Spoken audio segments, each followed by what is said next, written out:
बहुत ही बड़ी डेवलपमेंट है कि यूरोप के 1, 2, 3, 4, 5, 6 मुल्कों ने पिछले 1 हफ्ते में फ़िलिस्तीन के लोगों को मान्यता दी है।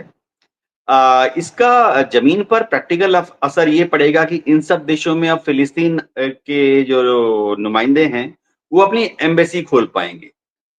तो ये बहुत बड़ी शुरुआत है। देखना बाकी ये है कि डोनाल्ड ट्रंप किस तरह से युद्ध को रुकवाते हैं।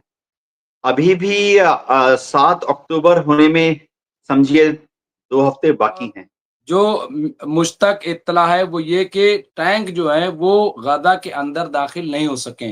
वो आस-पास ही घूम रहे हैं क्योंकि अंदर जाने में बड़ा खतरा है और वहाँ पे हमास के लोग जो है वो आते हैं और उनको उड़ा देते हैं, जो भी टैंक जाता है। क्योंकि उन्होंने बारूद बिछा रखी है बहुत सारा और उन्होंने कहा है कि हमने पूरा कब्रिस्तान बनाने का इंतज़ाम कर रखा है, वो आएँ तो। तो इस अगर हमास हथियार डाल भी देता है तो कोई बहुत बड़ी बात नहीं है। फ्रांस ने इस चीज पे जोर दिया है कि हमास को डिसआर्म होना पड़ेगा, तो एक अच्छी बात है। आपके पास कोई सोल्जर नहीं है, कोई फौज नहीं है। आपको एक कंट्री का तबका मिल जाएगा तो आप जितने भी सोल्जर हमास के हैं उनको फौज में भर्ती कर लो।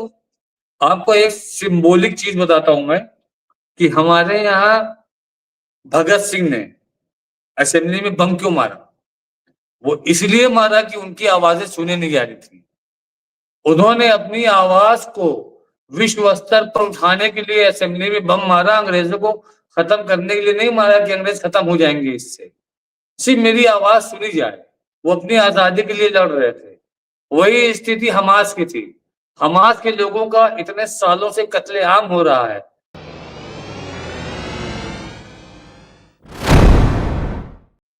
मैं सबसे पहले इस्तकबाल करूंगा कैप्टन साहब का और इस्तकबाल के साथ साथ मैं चाहूंगा कि ओपनिंग रिमार्क्स वो दें कि जो जिस तरह से यूएन में मीटिंग चल रही है, जो फ्रांस और अरब लीग उनका जेस्चर सामने आए, उनके बयानात सामने आए हैं, तो कैसे हालात को देख रहे हैं। 150 छह जो है यूरोपीय ममालिक वो अब फिलिस्तीन को एक अलग रियासत के तौर पे उसे ऐलान कर दिया है।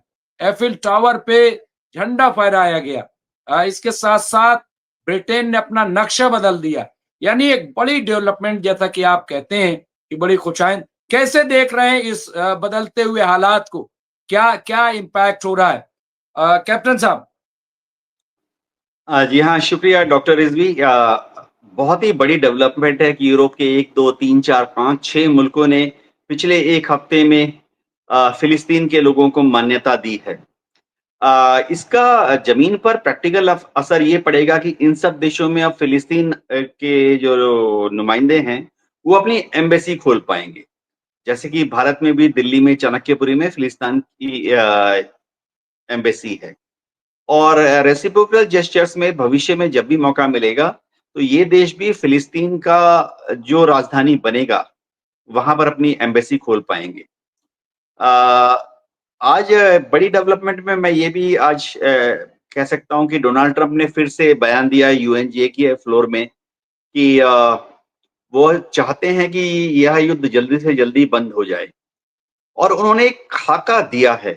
खाके हिसाब से जो है इज़राइल की जो फ़ौजें हैं जंगबंदी के लिए गज़ा से बाहर निकल जाएँगी और अरब फ़ौजियों को वहाँ पर डिप्लॉय करा जाएगा पीस कीपिंग के लिए। अरब मुल्क जो हैं वो अपनी तरफ से कंटिंजेंट भेजेंगे, कोई मुल्क 1000 कोई मुल्क 2000 जवान भेजेंगे वहाँ पर पीस कीपिंग के लिए, गज़ा में और वेस्ट बैंक में। ये डोनाल्ड ट्रंप का प्रपोज़ल है। इसमें एक प्रपोज़ल थोड़ा टेढ़ा भी है कि हमास नहीं रहेगा। जो गवर्नमेंट बनेगी वो उसमें हमास का कोई प्रतिनिधि नहीं होगा। अ, दूसरे नाम से कोई पार्टी और कोई दूसरी शख्सियत जो है उसको लीड करेगा। तो ये लास्ट वाला थोड़ा मुश्किल है, लेकिन कम से कम जो डोनाल्ड ट्रंप ने कहा है कि इज़राइल की फ़ौज को गज़ा से निकलना पड़ेगा, ये मान लेंगे सब लोग। सब लोग मेरा मतलब है गज़ा के लोग मान लेंगे इसको, वेस्ट बैंक के जो अरब लोग हैं मान लेंगे। और वहाँ पर पीस कीपिंग के लिए अरब ट्रूप्स को डिप्लॉय किया जाएगा, ये भी मेरे ख्याल से गज़ा के लोग मान लेंगे, वेस्ट बैंक के लोग मान लेंगे। तो ये बहुत बड़ी शुरुआत है। देखना बाकी ये है कि डोनाल्ड ट्रंप किस तरह से युद्ध को रुकवाते हैं। अभी भी 7 अक्टूबर होने में समझिए 2 हफ्ते बाकी हैं। तो नेतन्याहू ने एक मिलिट्री ऑब्जेक्टिव दिया है कि 7 अक्टूबर को, यानी सिंबॉलिक है, 2 साल होने वाले हैं इस युद्ध के। तो तब तक क्या आईडीएफ पूरी तरह से गजा पे कंट्रोल कर लेगी? खान यूनिस उनके हाथ में है, रफा पूरी तरह से उनके हाथ में है। गजा में भी अब सिर्फ जबालिया के आसपास वाला जो एरिया है वो वहां पर भयंकर लड़ाई चल रही है। 3000 हमास के लड़ाके वहां लड़ रहे हैं। तो 2 तरीके से ये लड़ाई अब रुक सकती है। एक तो है कि अमेरिका इतना ज्यादा दबाव डाले, यानी हथियारों की सप्लाई, बॉम्ब्स की सप्लाई बंद कर दे, तो ये लड़ाई अगले 2 दिन में रुक जाएगी। दूसरा तरीका है नेतन्याहू शायद अगर वो जबालिया कैंप के अंदर घुस जाते हैं आईडीएफ 7 अक्टूबर से पहले, तो हो सकता है नेतन्याहू अपनी तरफ से सीज फायर डिक्लेयर कर दे। जी डॉक्टर रिजवी। ये देखिए, एक तो जो मुश्तक इत्तला है वो ये कि टैंक जो है वो गजा के अंदर दाखिल नहीं हो सके, वो आस-पास ही घूम रहे हैं, क्योंकि अंदर जाने में बड़ा खतरा है और वहां पे हमास के लोग जो है वो आते हैं और उनको उड़ा देते हैं, जो भी टैंक जाता है, क्योंकि उन्होंने बारूद बिछा रखी है बहुत सारा, और उन्होंने कहा है कि हमने पूरा कब्रिस्तान बनाने का इंतजाम कर रखा है, वो आए तो इसलिए एक तो ये रिपोर्ट आज मैंने पढ़ी है कि वो एक तो ये खतरा है। जहां तक कैप्टन साहब आपने कहा कि डोनाल्ड ट्रंप, मैंने फ्रांस का प्रपोजल पढ़ा इस तरह का, कि इस तरह का जो है फ्रांस ने प्रपोजल दिया, और ये डिसआर्म वाली बात ये नहीं कही कि फौरन जो है डिसआर्म हो जाएंगे। उन्होंने कहा कि आहिस्ता आहिस्ता जो है उन्हें जैसे जैसे हम कंट्रोल करेंगे, हालात बेहतर होंगे, उनको हम डिसआर्म करने की कोशिश करेंगे। और मेरे ख्याल से अगर इस तरह से होता है तो हमास भी वो अपनी पॉलिटिकल ऑर्गेनाइजेशन जब वो देखेगा कि हालात ठीक है, तो उसको वो मेरे ख्याल से करेगी। बहरहाल क्या कहेंगे राशिद रिजवी साहब, जो बात कैप्टन साहब कह रहे थे कि वहां पे हालात अभी उन्होंने बताए, आपको क्या लग रहा है किस तरह से? और 2 दिन का कैप्टन साहब ने कहा है कि 2 दिन बाद वहां पे अब जंग बंद हो जाएगी, ऐसा लग रहा है, क्योंकि अभी अरबों को भी बुलाया है। और मेरे ख्याल से देखिए, ठीक है, तमाम तरह की बातें आ रही हैं, लेकिन आज फ्रांस और सऊदी अरब ने जो स्टेटमेंट जारी है, जिसे द मैं भी पढ़ रहा था द टाइम्स ऑफ इजराइल में भी, और मैंने वो स्टेटमेंट बताया, बहुत क्लियर कट कह दिया।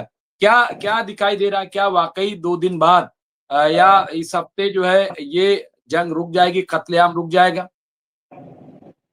जी, अभी इसके बारे में मुमताज साहब स्पष्ट रूप में कुछ भी नहीं कहा जा सकता, क्योंकि पूरी तरीके से एग्रेशन पे नेतन्याहू चल रहे हैं। नेतन्याहू का एग्रेशन ही दिखा रहा है कि वो बिना अमेरिका के इशारे के नहीं रुकेंगे, और अमेरिका तब तक इशारा नहीं करेगा जब तक उनकी अरबों से कोई सकारात्मक बात नहीं हो जाती है। क्या सहमति होती है ये, और अरबों से बात करने का मतलब ही है कि यरूशलेम को लेकर के कोई एक कमिटमेंट होना जरूरी है जिसमें सबकी सहमति बने। इजराइल कभी नहीं चाहेगा कि यरूशलेम उसके हाथ से जाए, और फिलिस्तीन यरूशलेम छोड़ना नहीं चाहता। सबसे बड़ी जो पेच फंसेगी वो यरूशलेम पे ही फंसेगी। हमास डिसआर्म हो जाए, वो हथियार डाल दे, तो हमास आपके हद में जाकर के गोली नहीं मार रहा है आपको, आप उसकी हद में आकर के जेनोसाइड कर रहे हो, तो वो उसका दिफा कर रहा है, वो खुद को डिफेंड कर रहा है। आप गाजा से बाहर जाओ, तो वो आपके इजराइल, आपके तेल अवीव में, हाइफा में घुस के आपको थोड़ी मार रहा है। अगर हमास हथियार डाल भी देता है तो कोई बहुत बड़ी बात नहीं है। फ्रांस ने इस चीज पे जोर दिया है कि हमास को डिसआर्म होना पड़ेगा, तो एक अच्छी बात है। आपके पास कोई सोल्जर नहीं है, कोई फौज नहीं है, आपको एक कंट्री का तबका मिल जाएगा, तो आप जितने भी सोल्जर हमास के हैं उनको फौज में भर्ती कर लो, उनको आप पुलिस में भर्ती कर लो, उनको ट्रेन कर लो। वो बहुत बड़ी चीज नहीं है, वो पॉसिबिलिटी है, वो संभावनाएं हैं। राजनीतिक दल बन करके अगर आप आना चाहते हैं, तो राजनीतिक दल बनने के बाद भी कोई नुकसान नहीं है आपका। आप नाम बदल सकते हैं, नाम बदल करके आप कोई भी पार्टी बना सकते हैं, पार्टी बना करके आप चुनाव लड़ सकते हैं, लेकिन वो चीज यूरोपियन कंट्री कभी भी स्वीकार नहीं करेगा कि आप फिर से बंदूकें लहराओ, फिर से आप गोले दागो, आप फिर से उसको डिस्टर्ब करने की कोशिश करो इजराइल को, जबकि इजराइल को डिस्टर्ब करने को क्या, अभी आपका 2003 वाला 7 अक्टूबर का एजेंडा बहुत बुरी तरीके से प्रोपेगेंडा फैलाया गया कि इजराइल पे जुल्म हो गया है, वो विक्टिम था, उसने तो कुछ किया ही नहीं, वो तो घर में आराम से बैठा था, उसकी औरतें बच्चे बैठे थे, सब पार्टी एंजॉय कर रहे थे, ये आतंकवादी आए, आने के बाद इन्होंने कितनों को मार दिया और मारने के बाद कितनों को अगवा करके ले गए। आपको एक सिंबॉलिक चीज बताता हूं मैं कि हमारे यहाँ भगत सिंह ने असेंबली में बम क्यों मारा? वो इसलिए मारा कि उनकी आवाजें सुने नहीं जा रही थी। उन्होंने अपनी आवाज को विश्व स्तर पर उठाने के लिए असेंबली में बम मारा, अंग्रेजों को खत्म करने के लिए नहीं मारा कि अंग्रेज खत्म हो जाएंगे इससे, सिर्फ मेरी आवाज सुनी जाए। वो अपनी आजादी के लिए लड़ रहे थे। वही स्थिति हमास की थी। हमास के लोगों का इतने सालों से कत्लेआम हो रहा है। हम आपको बताऊं, मैं कल भी वेस्ट बैंक में घुस करके कितने सेटलर, अवैध सेटलरों ने फिलिस्तीनियों के घरों में आग लगा दी है, घर खाली करवाते हैं, उनका घर तोड़ते हैं, दरवाजे पीटते हैं, उनके ऊपर पिस्टल तान लेते हैं। वो दुनिया नहीं दिखाएगी। वो पता नहीं इजराइल वाले फिलिस्तीन में घुस करके कौन सी देशभक्ति दिखा रहे हैं, ये तो मेरी समझ में अभी तक आया ही नहीं, और किसी भी नेशनल या इंटरनेशनल चैनल पर हमको दिखा नहीं। ये सारी चीजें जो आपके इंस्टाग्राम, फेसबुक, यूट्यूब, इन सोशल मीडिया के चैनल पर देखने को मिल जाती है कि किस तरीके से बच्चों को ऊपर पिस्टल तान देते हैं, औरतों को लात से मारते हैं, उनकी गाड़ियां घर के बाहर खड़ी हैं, गाड़ियों में आग लगा देते हैं और जमीनों को कब्जा करते जा रहे हैं। 2 दिन पहले तो ये नेतन्याहू ने ये कह दिया था फिलिस्तीन नाम का कोई देश ही नहीं रहेगा, सब पूरा इजराइल है। उसने अनाउंस कर दिया, ऑफिशियली अनाउंस कर दिया कि फिलिस्तीन नहीं है, सब इजराइल है। और ये जो जितने लोग हैं ये सब घुसपैठिए हैं, इनको हम यहाँ से भगाएंगे। तो इतनी बड़ी आबादी, लाखों की आबादी को आप कहाँ भगाओगे? अभी तो आप गाजा की बात कर रहे थे, गाजा की बात करते करते आप वेस्ट बैंक पहुंच गए, आप वहां से सबको मारने की बात कर रहे हो। अवैध सेटलर एक एक टीलों पे आप देखिए 5-5, 10-10 मकान बना करके अवैध सेटलर रह रहे हैं और सरकार उनको प्रोत्साहन देती है, उनको सरकारी नौकरी का प्रलोभन देती है कि आप यहाँ पर आओ, यहाँ पर मकान बनाओ, हम सब्सिडी देंगे मकान बनाने की और एक गवर्नमेंट जॉब देंगे। ये सरकार की तरफ से उकसाया जा रहा है। मेरी एक बुद्धिजीवी से बात हो रही थी जो इजराइल का समर्थन कर रहे थे। मैंने आज ही की बात है, मैंने उससे एकदम स्पष्ट रूप से कहा कि ये जो जेनोसाइड हो रहा है इसके जिम्मेदार सिर्फ नेतन्याहू या नेतन्याहू की सरकार या उनकी कैबिनेट नहीं है, इसके लिए जिम्मेदार इजराइल का पूरा ब्यूरोक्रेट्स है, इसके लिए जिम्मेदार इजराइल की न्यायपालिका भी है। न्यायपालिका ने भी इसको रोकने के लिए कोई कदम नहीं उठाया कि नहीं आप दूसरों की जमीन पे जाके ऐसा नहीं कर सकते हो। न्यायपालिका की खामोशी भी उनका समर्थन था। तो कंप्लीट इजराइल ही इसमें लगा हुआ था। सेटलर लोग बन करके क्यों जा रहे हैं? नहीं जाना चाहिए उनको। जैसे ये आर्मी में जाने के लिए बात मना करते हैं कि नहीं हम गाजा में नहीं जाएंगे, हम रिजर्व फोर्स को ज्वाइन नहीं करेंगे, तो जेल भेज दे रहे लोगों को। परसों भी 2 लोगों को जेल भेज दिया। तो 2-2, 3-3 लोग इनकार करते हैं, उनको जेल भेज देते हैं, उससे कोई बहुत बड़ा एहतजाज नहीं हो रहा है। वहां पर एहतजाज तो सिर्फ इसीलिए हो रहा है, इस बात पे हो रहा है कि हमारे लोगों को जिंदा वापस लाओ। इस बात पे तो वहां एहतजाज हो ही नहीं रहा है कि बेगुनाहों को मत मारो। इस बात का एहतजाज तो हो रहा है आपका यूरोप कंट्रीज में हो रहा है, जर्मनी, फ्रांस में हो रहा है, आपका यूनाइटेड किंगडम में हो रहा है एहतजाज। इटली ने जिस तरीके से यूटर्न ले लिया, अभी तक इटली ये जेनोसाइड के खिलाफ वो बहुत बड़ा झंडा लेके मेलोनी चल रही थी। जैसे ही उनका बयान आ गया कि नहीं है मैं टू नेशन पर मैं नहीं जाऊंगी, वहां की आवाज भड़क गई, सड़कों पे आगजनी होने लगी।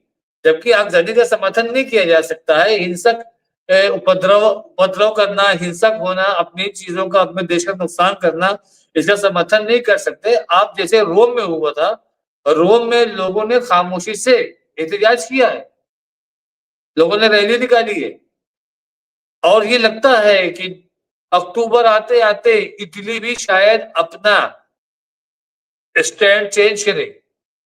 और भी कई कंट्रीज सिग्नल दे चुके हैं दबी आवाजों में कि वो भी इस फिलिस्तीन को एक्सेप्ट कर रहे हैं। फीफा के लिए कई कंट्रीज ने आपत्ति की है कि फीफा फुटबॉल वर्ल्ड कप में इजराइल को पार्टिसिपेट हम नहीं चाहते कि वो पार्टिसिपेट करे। अंतरराष्ट्रीय मंचों पर इजराइल का बहिष्कार हो रहा है। तो आज की तारीख में अगर ये कहा जाए कि नेतन्याहू अलग थलग पड़ गए हैं, तो इसमें कोई दो राय नहीं है। और जो जोश हमने देखा है इजिप्ट में, जबकि हमने आपसे पहले ही दिन कहा था, जिस दिन बैठक हुई थी, कि हमको सबसे ज्यादा फिक्र, सबसे ज्यादा चिंता मिस्र की हो रही है, जिसने ओआईसी की फोर्स के लिए दबाव बनाया कि हम इतने की फोर्स देंगे, सब लोग मिलाकर के 1 अरब लीग की फोर्स बनाई जाए जो हम लोग की सुरक्षा के लिए रहे, नाटो के तर्ज पर। तो ये स्टेटमेंट बार बार देना, इसके ऊपर बार बार फोर्सली बोलना नेतन्याहू के लिए तो ये बर्दाश्त करने वाली बात थी ही नहीं। और वो उस पर अटैक करता ही करता, इसमें कोई दो राय नहीं है, वो अटैक करता। लेकिन जिस तरीके से लामबंदी किया मिस्र ने, टर्की के साथ मिलकर के अपना नेवी का प्रशिक्षण कर लिया, चाइना से उन्होंने मिसाइल ले लिए, अपने बॉर्डर को पूरा सेफ कर लिया है। अभी जो जहाज आ रहे हैं मिस्र में, उनको देखना है। ये बहुत ही मतलब हम लोग उस चीज का बेसब्री से इंतजार कर रहे हैं कि जो इमदाद आ रही है, जो लोग मदद लेकर के आ रहे हैं, वो कैसे दाखिल होंगे गाजा में। वो चीज जैसे ही हो जाएगी मुमताज साहब, आप ये देखिएगा कि जॉर्डन में बहुत ही बड़ा एहतजाज होगा। जो आपने आज इटली में देखा है वो जॉर्डन में होने वाला है। जॉर्डन में इसकी शुरुआत 4 दिन पहले उनके एक बंदे ने कर दिया था। उसने चाकू ले करके बॉर्डर जो इनके चेक पोस्ट है वहां पर खड़े 2 इजरायली सोल्जर्स पर हमला किया और उनको मारा, उनको अब कत्ल किया और खुद उसको भी गोली मार दी गई। जो उसके पास से एक खत हासिल हुआ जिसमें उसने अपना एक संदेश लिखा था, उस चिट्ठी में उसमें उसने ये कहा था कि अरब के लोगों, अब किस चीज का इंतजार कर रहे हो?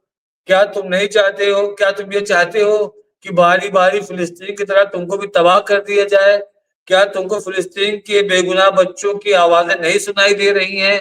ये सारी चीजें उसने अपने खुतूत में लिखी थी और उसका असर ये हो रहा है कि जॉर्डन में सुबुकाहट चालू है। जो और किसी भी दिन जॉर्डन में बहुत बड़ा एहतजाज होगा और एहतजाज मुमताज साहब बहुत नॉर्मल नहीं होगा। एहतजाज जो होगा वो हिंसक भी होगा, उपद्रव भी होगा और उनके लोग जो चेक पॉइंट हैं इजराइल के जॉर्डन के बॉर्डर पर, वहां तक भी आ जाएंगे। जी मुमताज साहब, मुझे लग रहा है कि इटली में जो हुआ है, देखिए उसको हम लोग बिल्कुल समर्थन नहीं करते कहीं भी हो, लेकिन उसके असरात जो है वो पड़ेंगे दूसरे मुल्क में। और जॉर्डन में जो आप कह रहे हैं एहतजाज, तो जॉर्डन में हो ही रहा है, लेकिन बड़े पैमाने पे जिसको आप कह लें वो उसका लोग वेट कर रहे हैं। एहतजाज तो वहां पे प्रोटेस्ट लगातार चल रहा है और प्रोटेस्ट सिर्फ वहीं नहीं चल रहा है, दूसरी जगहों पर चल रहा है और अरबों की इसीलिए भी सिट्टी पिट्टी गुम